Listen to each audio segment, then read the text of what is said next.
I'm working out so much, but look at my belly fat. It refuses to go. There are two types of fat, subcutaneous and visceral. Subcutaneous, it's less harmful compared to visceral fat. Visceral fat is sitting closer to the organs. That's very harmful. Insulin resistance, diabetes, heart conditions. People struggle to lose that fat. It is because it's biologically active. It's releasing hormones. Celebrities talk about it, that I eat the same meal every single day. I've done that for a long period of time because in my mind, that's how you build six-pack. When I wanted to lose my 10 kilos, I actually measured my carb, my protein, my fiber, and I lost it in a very sustainable manner. Don't cut the dessert out. You should not give up anything for you to meet your health and fitness goals. Problem is,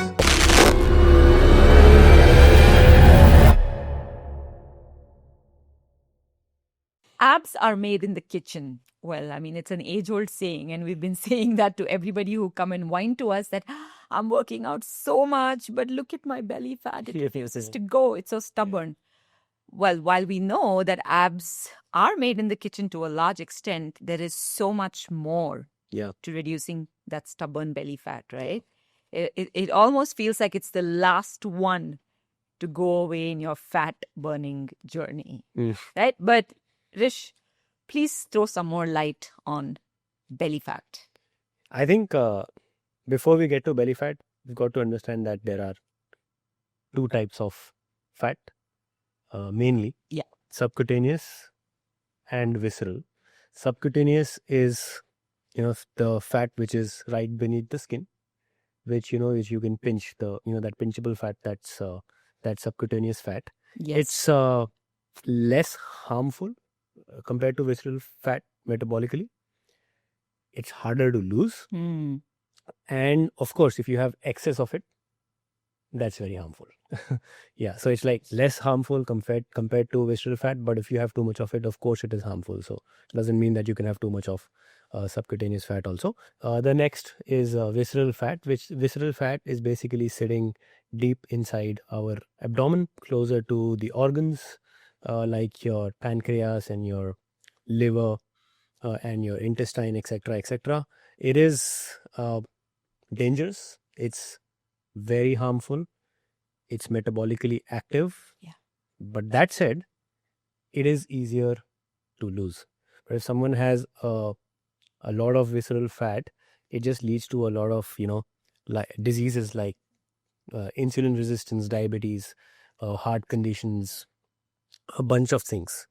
So like I said, it's very dangerous to have a lot of visceral fat, and because it's sitting deep inside the abdomen, that just contributes a lot to the belly fat. Correct. But then you're saying it's easy to lose the visceral fat. Easier. Easier compared to subcutaneous, but it's also very dangerous. And yet people struggle to lose that fat from the belly area. Correct. Right? So let's get into a little more details of understanding what to do with this visceral fat. So people struggle to lose visceral fat. It is because it's biologically active. And what that means is that it acts like an endocrine organ. It's releasing hormones all the time. It's also releasing inflammatory molecules into the bloodstream. It also leads to, like I said before, insulin resistance, which impacts how your body is storing fat. So all of this put together, the metabolism seems to get impacted. And which again means that, the amount of calories that you're burning at rest has reduced. And because your caloric expenditure has reduced, you may or may not have a lot of control on how many calories you're ingesting. You just seem to keep accumulating more fat. And when you accumulate more fat, you're also accumulating visceral fat. Correct. So people find it hard to lose because of that downstream effect. But for people who are able to follow the right kind of protocols, which we will discuss, they seem to lose visceral fat the fastest. It's the one that in response to exercise and nutrition, it is the one that will shrink the fastest compared to subcutaneous fat. But of course, it hits a plateau, and then by the time you reach that inflection point when you're about to see a lot of gains happening, gains as in fat loss happens, people start to give up because it just takes time for you to see that compounding effect, right? So I think if people are losing body fat, if they're losing fat from the belly, then all they need to do is just stick around for a little more and they will see a lot of benefits happening. That sticking around is the hardest, right? That's the main thing. It's because all your diets are going to work. It's all about adherence. And especially with belly fat, I feel like it just, because so much of it is also to do with like you want to eat. Yeah. you just have food all over. Yeah. And I mean, I think I'm talking about me personally. That's how our environment is designed, right? It's not about you or me or anybody else. Yeah. Our environment is like that. And I mean, the rule is that if the food is in your reach, you will eventually eat it. That's what John Berardi says, the founder of Precision Nutrition. So in your kitchen, if you have cookies, you're going to end up reaching out for it and you're going to end up, it's going to be in your stomach at some point. Yeah. But if you don't have cookies, then of course you have that additional step of ordering it and things like that. And in most cases, you will end up avoiding it. So it's how our environment has been created over a period of time. And that's why we just like to eat a lot of food and all kinds of food. All kinds of food, yeah. So available, accessible, affordable. Yeah. Yeah. Correct. Now, you spoke about protocols and methods, right? Yeah. Can we discuss a little bit more on the protocols so, people know, okay, what can we do now? Because you said if we follow a certain protocol, there is a good chance that you can actually lose that visceral fat. Yeah.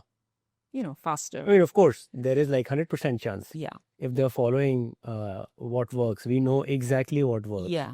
So first things first, people need to establish a baseline. Now that baseline can be any metric that you are comfortable with.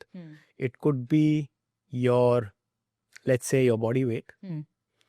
It could be your body composition analysis, which will tell you, how much body fat do you have, how much visceral fat do you have, what's the amount of muscle that you have in your body. You can either do a DEXA scan or an in-body scan, easily available at all gyms. Correct. It could be progress pictures also, not to, just pictures. Just take a picture of yourself. Different angles, yeah. When you're talking about belly fat, maybe not even different angles, just take a front profile. I feel like side profile always works better because then you can see it shrinking. Yeah, exactly. Yeah, makes sense. I agree. So take front profile, back profile and side profile. Yeah. And or you can also take waist circumference. Yeah. Whatever you are comfortable with. Yeah. My point is that you're going to need that one metric, that one number that you can hold yourself accountable to. And you have to go back to that number and see whether or not you're making progress, because otherwise it's shooting in the dark. Yes. Right. And it's all about how I feel today. If you've slept well, you may feel that you have less belly fat. If you haven't, you may feel you have too much belly fat. All of those things play a part, how you are, mentally shaped at that moment. So just put that number. So it's just black or white. It's 0 or 1. So first things first, like I said, establish a baseline. Next up, exercise, things like brisk walk, weight training, yoga, dance, Pilates, any kind of exercise. The thing with exercise is that it has to be enjoyable. So anything that you like to do. In general, if you ask me, I'm going to get you to do weight training, because weight training will be the most helpful thing here. And why? When you lift weights, you're going to end up gaining muscle.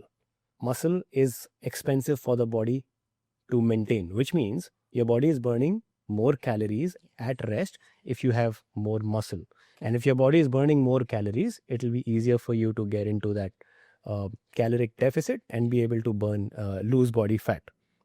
Your muscle is also the sink for glucose. So what that means is that, your fat storage and everything will be a lot more in your favor. And then finally, and oh, by the way, since I said exercise, I don't mean exercise can help you spot reduce body fat, belly fat. Yeah. Because you will see that, a lot of times people just try and keep doing a lot of crunches because they think that, that's what's going to help them lose that fat from the belly. Unfortunately, that is not going to help them. Those side bends or crunches or whatever people are just endlessly trying to do, it's just a waste of their time. It's not that crunches are a waste of their time. It's like any other exercise. Doing it for the sake of losing belly fat is not. Is a waste of exactly time, right? So you can't spot reduce body fat. Get onto a good structured program is what I was trying to say. Yes. Next up, and this is the real key. While exercise and everything is going to help and aid in that process, the real key is here. you have to maintain a caloric deficit for you to be able to lose belly fat and to lose body fat in all. And like I said even before, that for people who are losing body fat in general from everywhere in the body, visceral fat, which is, accumulated inside the belly, does not seem to be a concern, because when they're losing body fat, they will also lose visceral fat. The real key here is maintaining a caloric deficit and sticking to it. You can't just do this for a week and, be like, oh, nothing happened. You have to stick to it. You will be able to see those changes. Okay, so then let's talk, because caloric deficit is so important. Let's talk a little bit about that, and how do we help people create that deficit with their food? Yeah. Because you don't want them to go on a major deficit as well, right? Of course. It needs to be very smartly done so that you can sustain it. Exactly. For a long duration. So for that, just to explain, caloric deficit basically means eating less calories than what your body is burning. Okay. So what is important here? You need to understand what is the amount of calories that your body is burning every day, which, in technical terms, we refer to as TDEE, total daily energy expenditure, which is a combination of a few things. One, your BMR, basal metabolic rate, the number of calories that the body is burning just to survive. Yeah. To breathe, for your organs to function and things like that. So your BMR plus the exercise that you're doing. So the amount of calories that you're burning doing purposeful exercise, like your gym sessions or yoga sessions or dance sessions, whatever you're doing. Yeah. And then is your non-exercise activity, which is, maybe you're washing utensils, you're cleaning your car, or you're playing with your children, or you just, parking your car and walking to your office. All of that is activity, but that's non-exercise activity. And finally, the thermic effect of food. Yeah. So when you eat food, your body has to burn some energy to digest that food. We know that protein has the highest cost of digestion. So if you eat protein, you will burn 30% of the calories from that just to digest that food. So more burn. So all of these things put together will become your total daily energy expenditure. Now, it may sound complex. It's very easy for you to estimate it. It'll give you a rough idea. You go to an online calculator, which I think I just link it in the description. You can just click on that. It'll ask you 2-3 basic questions, like your exercise intensity, your activity levels, age, gender, etc., etc. It'll give you a total daily energy expenditure. Yeah. Basically, the number of calories that you are roughly. It's an estimate. Of course. It's not like nothing can be exact. Correct. But you will be somewhere range bound. You will be somewhere close by. Yeah. So first things first is for you to get a handle on things. Yeah. This is these are the amount of calories that my body is burning on a daily basis. Once you have that number, is where the nutrition protocol that I was talking about comes in. So this, one way, of course, is that you weigh everything that you're eating. You log it on a calorie tracking app, and it'll tell you how many calories you've eaten by the end of the day. It'll also give you the macros. Yeah. We know it works, but it requires a lot of patience, and you have to, you have to remember and form that habit and all of that. So a very simple template protocol that I generally follow and I recommend is a plate system. So divide your plate into 3 different sections. 50% of it will be full of vegetables, any kind of vegetables.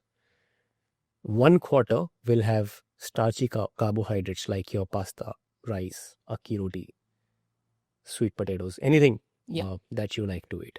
And the remaining 1/4 will be your sources of lean protein. Okay. Now you have to basically stick to that template. I'd also add a bowl of curd outside of this template, because that's just good for your gut. Yeah. And dairy gives you essential nutrients as well. So I'm just gonna step outside that plate and give you that 1 bowl of curd. Now within that template, you have the flexibility to play around. I've heard many times that, especially celebrities talk about it, that I eat the same meal every single day. Yeah. Which works beautifully. No problem. If you're eating the same meal every single day, so there are no surprises. You don't have to use your brain and your judgment and decision making every day, because this is how much it costs in terms of calories. Correct. And I'm exactly eating that. but it just gets very monotonous. What I'm trying to do is get your life to be a little more enjoyable with respect to food and exercise. And we know for a fact that people will be able to sustain this only if they're able to enjoy this. So what the next step would be, within that template, identify, write it down, what your favorite foods are in each of these categories. So when it comes to starchy carbohydrates, which are your favorite carbs? Do you like pasta? Let that be pasta. If you like rice, let that be rice. Any kind of rice, like brown rice, white rice, black rice, red rice, anything. If you like to eat akki roti, let that be akki roti. You have to enjoy your food for you to be able to sustain and stick to it forever. You want to make it a lifestyle. You don't want to make it like a sprint event. Yeah, and I also feel, sorry to interrupt, but I also feel when you enjoy your food, your body digests that food so much better. Yeah, I mean, this is a personal experience. If I've eaten, a meal and I've not liked it, a healthy meal and I've not liked it, and I'm like, doesn't feel good, like your mind doesn't feel good, but to make it enjoyable and healthy, it takes you along. And that's how you make it lifelong. Yeah. I've myself been at a point in time where I was eating boiled chicken for protein. Yeah. It's like tasteless, horrible. Exactly. You'll want to throw up at the end of it. Right now, thinking of it, I want to throw up. But I've done that for a long period of time because in my mind, that's how you build, your six pack. Not now. I'm talking about many years back. Decades so, ago. And there are people in the fitness industry, and I think we've all done that. We've all been through that. But now we know that it's not about, going through that trauma and struggle. If you know the system, then you can use that system in your advantage. Exactly. Get into the best shape of your life. Build a healthy relationship with your food and your exercise. And that's what we want. That's because that's how we'll be able to do it until whenever we live, 80, 90, 100, anything, right? Vegetables. Let that be any kind of vegetables that you like. If it is local and seasonal, even better. Cooked however you want to cook it. You don't have to just stir fry it and all of that. You just cook it however you want to cook it. You have to be able to, like I said, enjoy your meal. Your protein can be things like your chicken, fish, tofu, edamame, whatever. If you're veg, there are enough veg sources that will give you sufficient amount of protein. If you eat meat, then it's easier for you to get that protein, and you will have a lot more variety. Exactly. But just feel free to add, whatever kind of sauce you like. Just feel free to add a little bit of that on top of it. Again, coming back to it, you have to enjoy eating that food. Just stick to that portion size that I spoke about. Eat that way for, let's say, 1 or 2 weeks and go back to the baseline. The baseline that we spoke about in the beginning. Whether it's your waist circumference or it's your progress pictures. Yeah. Because this is one very important part of the protocol. Be your own scientist. The total daily energy expenditure, the calculator that I spoke about, will give you a number. If you do a in-body scan, it will give you a number. But eventually, you will have to go back to that number and see if you've made progress or not. Let's assume that you made this change and nothing happened. You haven't dropped any body weight or you haven't dropped any waist circumference. Whatever that number was, you haven't made progress. Then what do? And your goal here is to lose belly fat. So you've got to get to that caloric deficit. Use a smaller plate. That's it. Just, reduce the size of the plate and stick to that portion sizing that I spoke about. Yes. Do that for next 1 or 2 weeks. I'm pretty sure, and go back to that baseline. I'm pretty sure that you would have, found some success by then. And if you have progressed on that metric, then great job. Keep going. You've found the winning formula for yourself. If not, then, adjust a little bit here and there. It is going to take some trial and error. Correct. But you will get to the point where you know that I enjoy eating this food. This is something that I will be able to sustain because, it keeps me satisfied. And I'm also making progress. So you will find that winning formula yourself. And then that's something that you can just stick to and work with. Yeah. Yeah. We just ate. I just remembered that we ate our meal now, and that box came with compartments, right? Yeah. And the largest compartment of that box had protein. Yeah. And then there were 2 compartments with fiber and one with our carb source, which was rice today. Yeah. I'm like, I'm going to get a plate like this at home. Yeah, get a plate like that. Yeah, because like our the thali plates that you get are all like compartmentalized like that. Exactly. It's just so easy, right? When you can plan it like that. Yeah. And I also remember when I wanted to lose my 10 kilos. You wanted to lose 10 kilos. Okay. Postpartum. Okay. Postpartum. You know how everybody has Yes. to. Very few women, end up just losing weight like that postpartum because of the stress and breastfeeding and all of that, right? But some of us put on and we have to put some effort. And I was in that category, maybe my age also. I had 10 kilos to lose and I had never in my life calculated my macros, put it on a food scale and etc. And that was the first time, obviously 40 years of my life, that I actually calculated, like measured my carb, my protein, my fiber. My breakfast was measured, my lunch was measured, my dinner was measured. Initially, it was tedious, but then you kind of know that this amount is 100 grams or this amount is 50. And I did that for like a good 10, 12 months, I think, almost. Okay. And I lost it in a very sustainable manner. Overall fat, belly fat, whatever it was. Of course, my belly fat being the last one to go. But yeah, you have to enjoy the process and you don't like... Yeah, don't make drastic changes. I think that's what you're trying to say. You don't want to... It's okay to not lose all that fat in 1 month. It's fine. Take 10 months, take 12 months. Yeah. It's about your entire life. Yeah. Find that sweet spot and just stick with it. Exactly. And for me, I love my desserts. I have a sweet tooth. Yeah. And I think the one thing I can't give up is my little bit of dessert or something post-meal. And I'm sure a lot of other people have the same issue. Yeah. Like, what would you recommend? Does one have to give it up? No. I mean, I love my dessert too. Yeah. I definitely want to have something sweet after each of my meals. Yeah. I don't like the taste of refined sugar in food, thankfully, because for me, it makes it very sweet. Actually, it is, yeah. So, but some element of sweetness, etc. After my food, I like it. And I don't think, and that's what I've been trying to say, you should not ideally give up anything for you to meet your health and fitness goals. The problem is that we've always been told to sacrifice for us to meet our health and fitness goals. Yeah. And that makes it like a distant dream. Actually. Right? And because you have to sacrifice so much, you may end up doing it for 3 months, 6 months. And that's the problem of that 12-week transformation story that we see all over the internet. What happens after you achieve that goal? Your fitness is not a number that you're trying to achieve. It's a combination of too many things, right? So, if you like the dessert, have the dessert. Like I added that bowl of curd, you add, a chocolate or mithai or anything. Yeah. If you like to have jalebi, add a jalebi. That's fine. Yeah. However, in all of this, I'm just assuming that you will make healthier choices because that is aligned to your goal.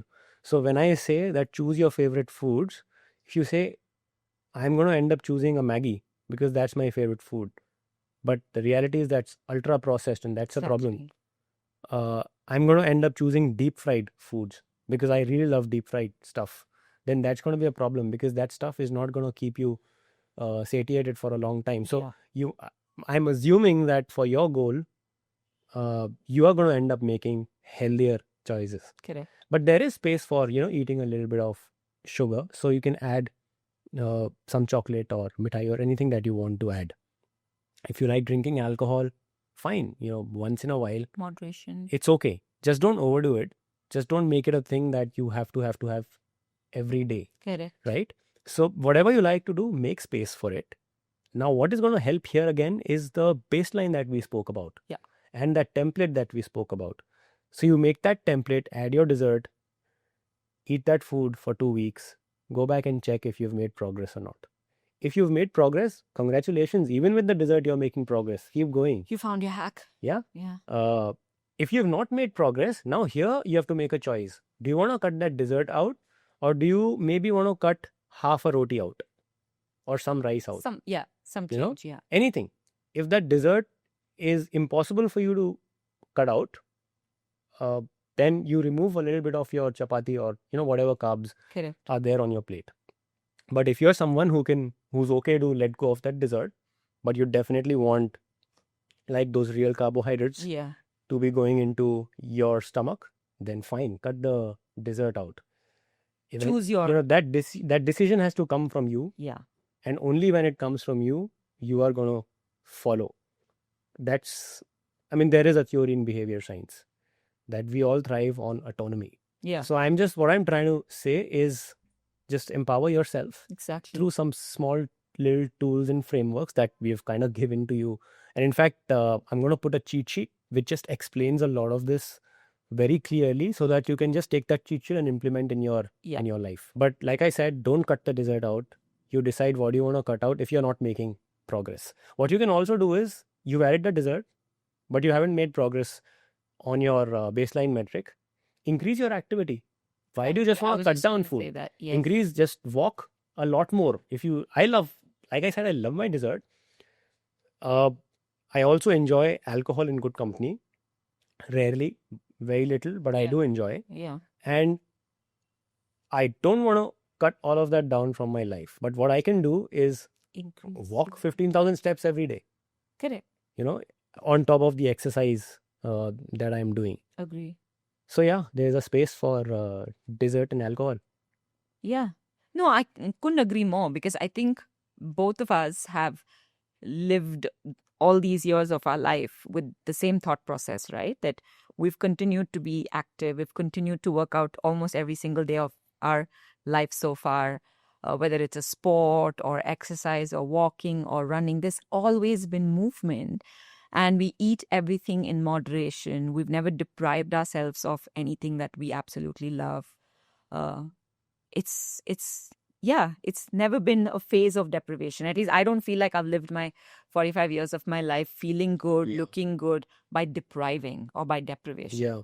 But if let's say your sport demanded it, let's say you were a bodybuilder and you had to get to surplus, a 6% body fat, like not for like 6% body fat, obviously not for women, but I'm saying in general for men, if you had to get to a 6% body fat, then you have to optimize every little detail. Exactly. Then every single calorie that goes in, counts. It counts. And then maybe you don't have space for that extra dessert or whatever. But for people like us who want to be healthy, who want to look good, I think, we can reach that formula which just keeps us happy and also moves us in the right direction of health. So, we spoke about food, we spoke about exercise, right? But it's not all food and exercise.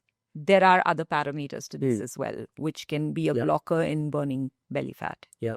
Right? Let's talk a little bit about these factors which are not food and exercise. Yeah, I think sleep plays a very important role. Yeah. And again, like I said, for people who are in a caloric deficit and people who are sort of losing body fat overall, they will end up losing some amount of fat from the belly as well. But there was a study that was done with respect to sleep and where the body stores fat. So subjects were divided into two different groups. They were allowed to eat whatever they want to eat, except that one group was allowed to sleep only 4 hours a night. Yeah. The other was allowed to get like 9 hours at a stretch. So one was deprived of sleep and one group was not. Slept well, yeah. Eventually, what the researchers saw was that the sleep deprived group overall ate more calories than the other group. And that happens because, sleeplessness is going to play up on your hunger hormones. So naturally, they ended up eating more food, which means they ended up gaining more body fat. Yeah. But because both the groups were spoiled for calories and any kind of food, both the groups gained fat. Both the groups gained subcutaneous fat, which was more or less range bound. So like the group that wasn't sleeping enough gained more subcutaneous fat, but the difference was not significant. what's important here is that the group that was not allowed to sleep gained 11% more visceral fat compared to 0% in the other group. So what this tells us is that if you are not sleeping enough and sleeping well, the body preferentially stores body fat in the belly. So my message to people is start prioritizing sleep. I'm not saying this for anything else. I think whatever our elders told us back in the days was correct. Early to bed, early to rise, and those kind of things. Those are the things that are helping us, with whatever kind of goal that we have right now, which also includes belly fat. And this is also visible in postpartum women, right? Because postpartum women are sleep deprived. Yeah. Of course, hormones also postpartum. But the combination of hormone and the sleep deprivation postpartum makes it harder for a lot of them to lose their belly fat. Yeah. Like overall, they will see a reduction, but they're always like, oh my God, what do I do with this belly? How does this go? When does this go? So then I have to tell, my clients that it will go when you slowly start fixing your sleep and then fixing your nutrition, because right now you're focusing on, just providing for the baby. And it's going to take some time. Yeah. And then it happens over a period of time. I mean, it's happened to me as well, but that is primarily the reason, hormones and sleep deprivation. Yeah, exactly. Exactly. I think women, they generally, in that phase, they go very hard on themselves. I think they need to understand that they've, first of all, gone through a lot. Yeah. And right now, the priority should be just self-care, healing, and, themselves and their child. Them and the child. Yeah, exactly. Because, fat and everything it's not very hard to lose. The science is here to support them and help them. And they can always lose it. But this time, with their child and with themselves, will never come back. So yeah, prioritize the right things when it's needed. 100%. And that was good. That was simple, easy to understand. And the cheat sheet will make life easier. Yep. Thank you, Rishi T.